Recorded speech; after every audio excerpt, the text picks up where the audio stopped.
Just sit, this morning freshness, that beginning mind.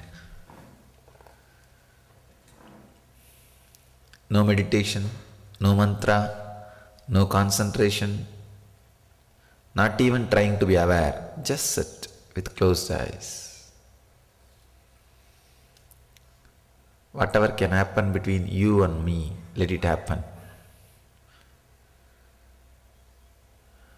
Let you feel your presence and my presence intensely. That's all.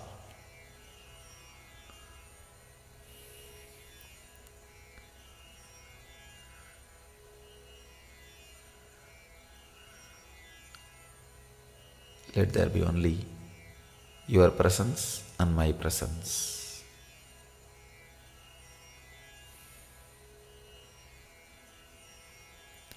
Do not meditate, do not concentrate, do not repeat any mantra, just sit.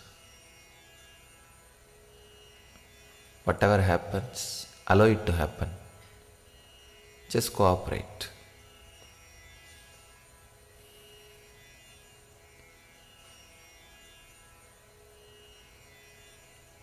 Whatever is happening in you, be with it. You can open your eyes.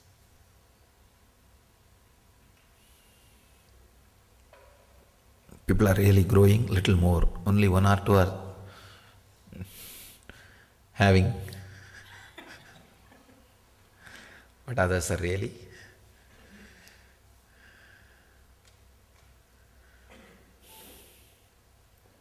This is the scale with which I measure the depth of the person who can sit with himself without any entertainment or a technique or a method. That is the moment we know how the being is. How the being is. Even a meditation technique is little makeup. Without even a technique, just as you are, how you are.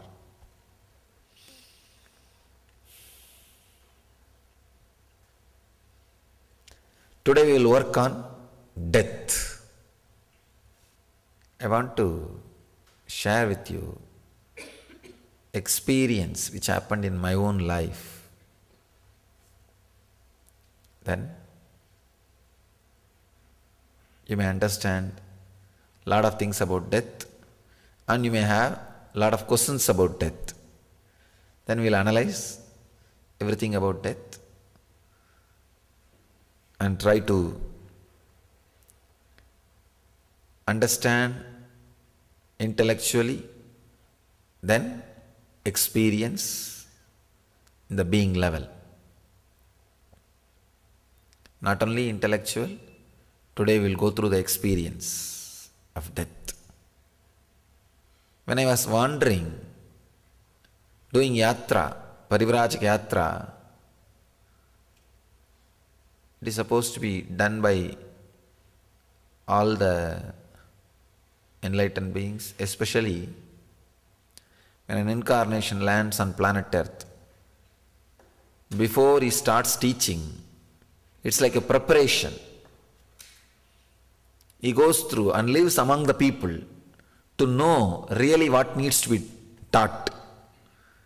How people have updated themselves. He has to know, only then he can update his teachings.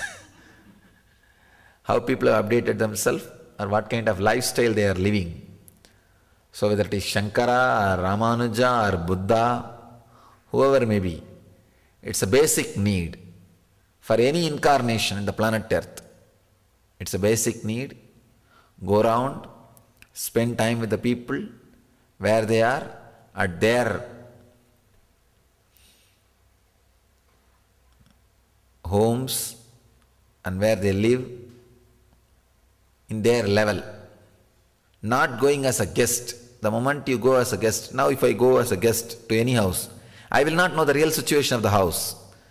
Because the furniture, everything they will make it new. Oh, Swamiji is coming. Not that way. Going as a Aditi. Aditi means not informing the date you are coming. Titi means date. Atiti means who goes without the information of the date or time of arrival, going as Aditi, just walking in and living with them. It's a basic condition for any incarnation before he starts teaching. I can say all the Indian masters, Shankara, Ramanuja, Buddha, Swaminarayan, all Indian masters, they have done this. It is a basic need. I can say only the people who have done this yatra as a rich experience, as something solid to contribute every being, because they know what people need. They know what people need. There are some enlightened beings, but who have not done this kind of yatra. They were not able to help millions. They were not able to help large number of human beings. For example, Ramana Maharshi. Ramana Maharshi is a great master, no doubt, but he was not able to contribute to large number of people. He was able to contribute only the people who gathered around him. That also only one path, one method. I am not underestimating or anything. I am just stating the fact to all of you. But when a master takes up this kind of yatra, so much of enrichment happens in his very understanding about human beings. So now, you see, as an enlightenment experience, Buddha, Ramakrishna, Ramana Maharshi, everybody is one and the same. But the expression becomes very sharp. Expression is what is directly going to be helpful for you, useful for you. Expression becomes very sharp, very clear, user-friendly. That is the right word. User-friendly. When an incarnation takes up this Parivrajaka Yatra, so I became more user-friendly when I go and live with them, because I know what really they want, how I can add to their life, what is the exact term I need to use to express the truth. Even this word user-friendly. So spirituality as a user-friendly version. So making it more user-friendly is the purpose of Parivrajaka Yatra. We call it spiritual journey. You are supposed to walk. There are some technical details. You are supposed to walk up to Rameshwaram, Puri, Dwaraka and Joshimath. These are all different places. If you are not from India, don't get confused. It is like a south, north, east, west corners of India. And there are 12 major Shiva temples spread all over India. The Jyotirlinga temples. So you are supposed to visit all that 12 Jyotirlinga temples. When I was doing that yatra, I think it took 9 years for me. But I started my yatra in a very young age. Even when I was in the home, I'll go and come. I'll go to different temples. I'll take up every year Sabrimala yatra. That different yatras I'll take up. Small. I'll come back. But this at one stretch took the yatra. It was I can say it added so much of understanding into me. Not enlightenment itself. Please understand. The enlightenment itself did not happen because of this yatra. Enlightenment happened different reason. Or I can say meditation, or that is the reason for enlightenment. But this yatra added so much of understanding that I am directly productive to the society. I am able to directly contribute to the society. I became user-friendly. I became a lot more simple, and I am able to connect with people exactly what they need, what I can contribute. That became a lot more easy. So I always feel, even for my brahmacharis, I feel that they should travel, and I send them sometime, do this kind of yatra. It really adds so much to you. And India is a very safe country if you wear this cloth. I'm really telling you.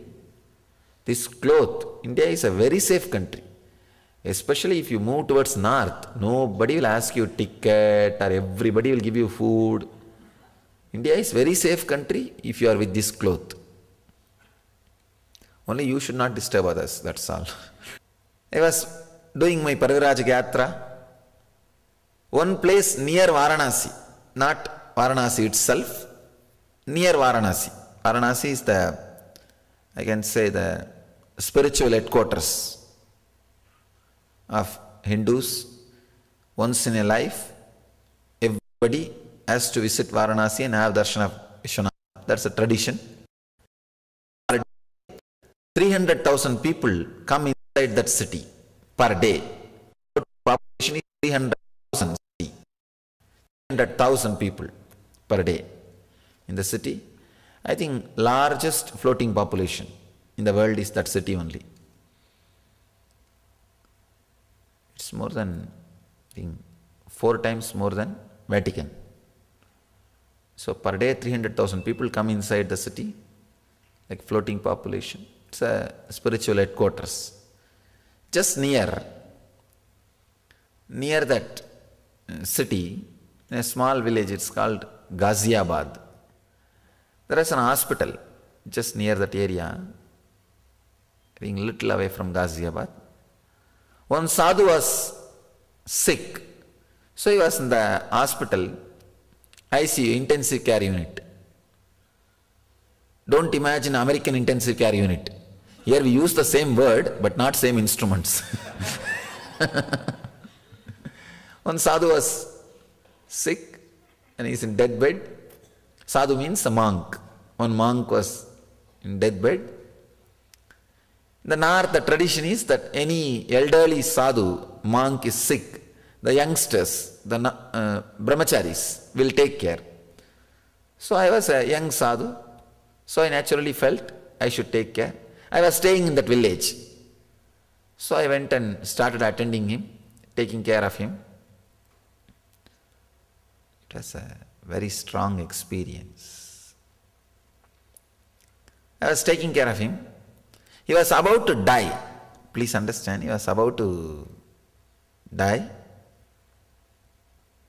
Not only he was about to die, the next bed, that man is also, he was also struggling for life. He was pulling and pushing, almost gasping for breath. So when I saw that guy was dying, not the monk, the next bed guy, I was able to see very clearly what is happening inside him. I was not able to help him because I am not completely, I can say, after my Satori, but not fully became enlightened. Means the realization that I am an incarnation did not happen at that time. So only when the realization you are an incarnation happens, you will be able to help. It was a time when my body itself was getting prepared for that explosion. So I was not able to help, but I was able to see very clearly what is going on. Doctors are standing around him, trying to help, but what doctors can do? They can only console the relatives. Nothing else can be done. And they are trying to give all the supports, all possible support, medical support. And it's after all a small hospital. Whatever they have, they are giving. That guy is grasping for breath. Just, I could see very clearly how the death was happening. I can say it is one of the strongest experience I had outside me. See, inside me the strongest experience is realizing the mission or the purpose of this birth. That's what I call enlightenment. So, that experience is the strongest experience happened inside me. The strongest experience I have ever had in my life outside me is this experience. I could see very clearly how that life source is settling or moving away from the body.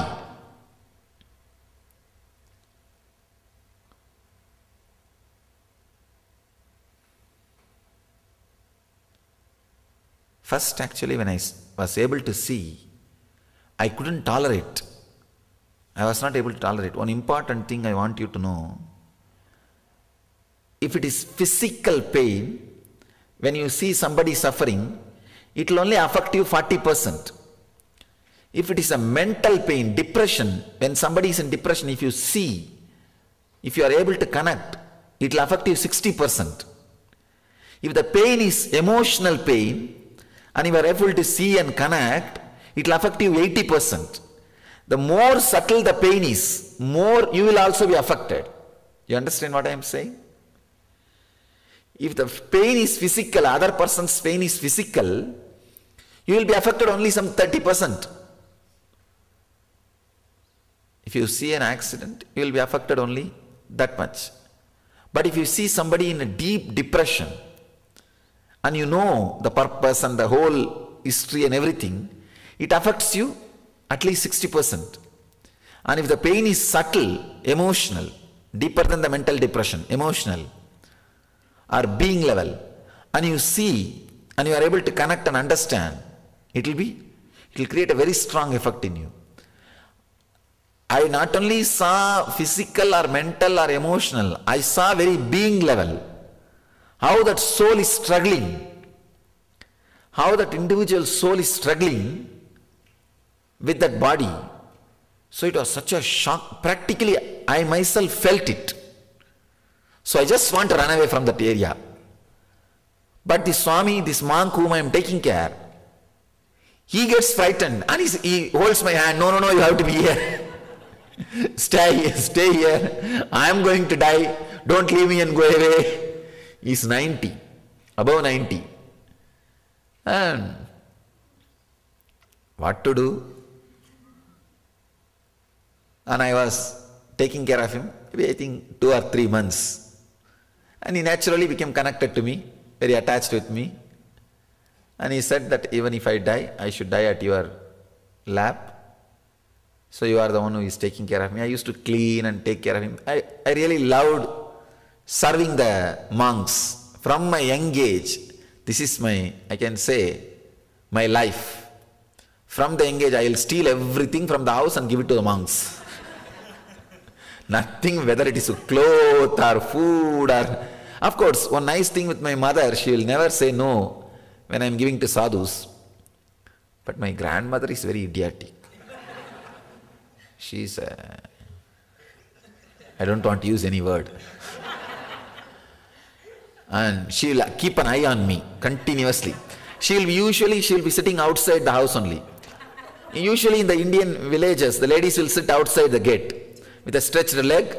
They will be sitting and grinding that betel nut and betel leaf and the tobacco and chewing it and spitting all over the wall and everywhere. And that lady will be sitting there only. Still she is sitting there only. I left the house, became enlightened, now the whole mission is there, still she has not changed her place. And she is still alive. That's another one thing. And she will stretch her leg and she will watch what I am carrying. When I go out, what I am bringing when I come in. And sometimes she will check also, security check also. I have to go through security check also. Whether anything is hidden inside the tummy or anything. Serving sadhus was my passion. I always feel this whole tradition is alive just because of service to sadhus, service to the monks. It is they who kept the science. See, in the West, if you are doing some research in any field, that company will sponsor. If you are doing research in the medical field, the pharmacy company will sponsor. Each research, somebody has a vested interest. So they sponsor that research. If it is about space, the government sponsors. Like that.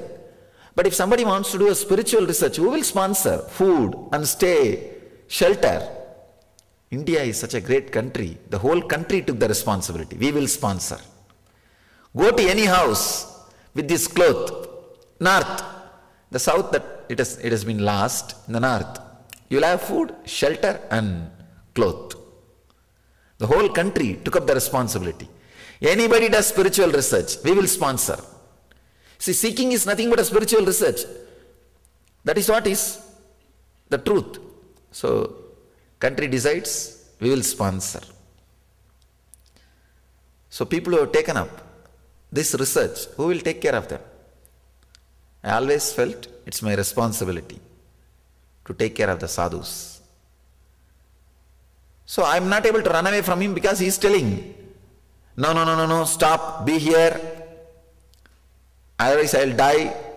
And he is able to hear the sound from the next bed. And India people don't die softly. They shout. I don't know, in the West also same thing happens. They shout and cry, oh, Amma, it is paining here, it is paining here. They do all. What can be done? Even if you shout, nothing can be done. And that guy was dying. He was going through such a hard time. Let me describe exactly how it was. It's like the whole 6 feet was being, whole body was being toned. That's what I felt, that consciousness. See, if you are a small finger, if you have a cut, how you feel the pain. The same kind of cut is happening in the whole body. The skin is being peeled. That's what exactly, I saw that consciousness. Please understand, whatever I am talking is truth. I have to describe. It's like thousands of scorpions biting at a time. Have you had scorpion bite? Anybody? So 1,000, just multiply it. Every pore, the scorpion is bitten.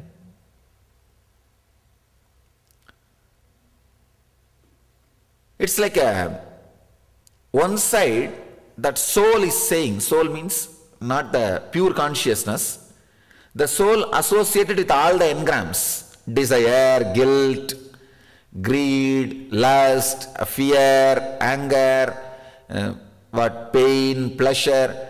You see, when the pure soul added with all these engrams is called individual soul. Individual soul, when all the engrams are taken away, called pure soul. Pure soul is the cosmos. I can say individual soul. The individual soul was having a terrible suffering. The individual soul wants to stay in the body and enjoy. But body is saying, no, I am tired, I can't hold you anymore. I am done. Body just wants to relax. So the fight between the body and the individual soul is happening. The fight between the body and the individual soul.